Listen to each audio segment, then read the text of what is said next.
Hello everyone and welcome to Art Party Friday with Helen. You can see here I've put out some distress oxides, so a piece of basil marshmallow cardstock and a stencil that I've had for ages. I'm pretty sure it's a Crafter's Workshop stencil. It is actually TCW165 and I've had it for a long time. Fast forwarded a little bit so you don't have to actually see me colour in every star. And then I pulled out some water, sprinkled it on, let it react, seeing it is distress oxide, dried it up with a paper towel, ready to go. And to be honest, I made this layout this background for a previous layout, didn't like the colours, but I loved the background and thought, well, I need to keep working with it to make a new layout. And as it's Art Party Friday, I needed to add a bit more to it.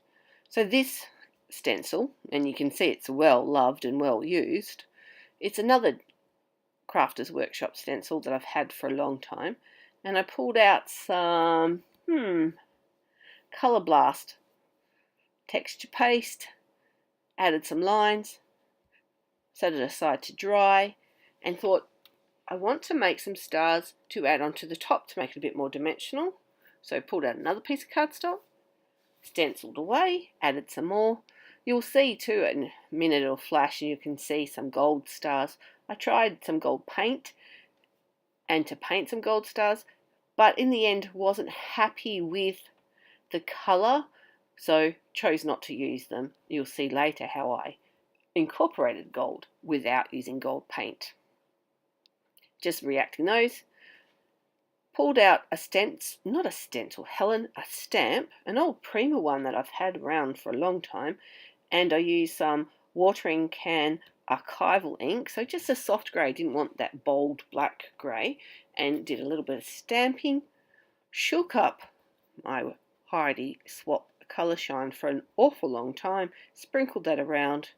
Oh, and here you can see I had actually spent a lot of time, and thankfully I didn't film that, cutting out all those stars, and I inked around all the edges. You can see the gold stars there. They look good, but it wasn't quite the right gold with the Heidi Swap Gold Colour Shine. But, you know, you can never have too many stars, and I'll just keep them for another project later. And at this point, I hadn't really thought of photos to go with it. So I went through my photo stash and found these two photos from a long time ago. And I'm talking about 2006, I think, even maybe 2005. And one day I had gone out, come home, and one of the boys, and I can't remember now without going back and double checking lots of stuff from a long time ago, which boy it was, but they'd found some star stickers and decided to decorate Mummy's shoes.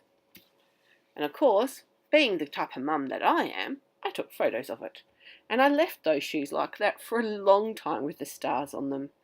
Here you can see I found some gold glitter paper, and it was a better gold colour to go with the layout, and decided to cut some gold stars from that. Just used the stencil to trace around a few different sizes and to cut them out.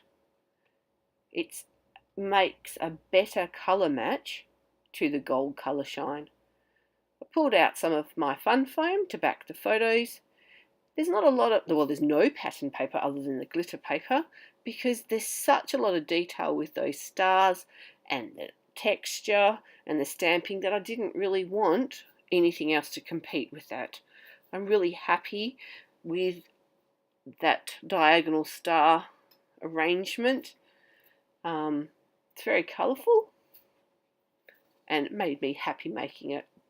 Have you ever had a go at making a background like this? I challenge you to have a try if you haven't. Maybe it's something new you can do in 2018.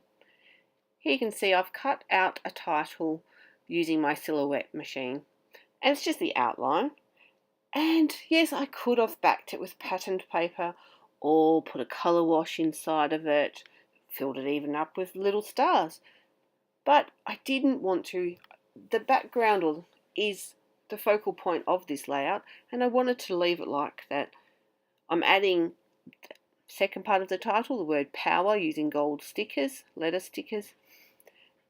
And you'll see later on I'm going to go around the star or the word with glossy accents, and that does actually make it stand out more in real life, but I want it to be quite subtle.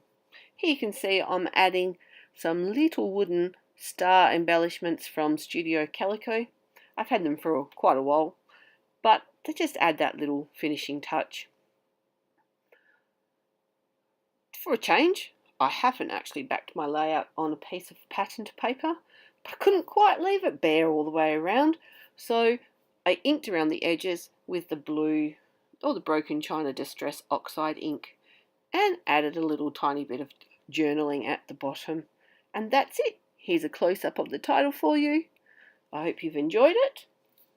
Thank you for watching, and all the best for the new year. Take care. See you later.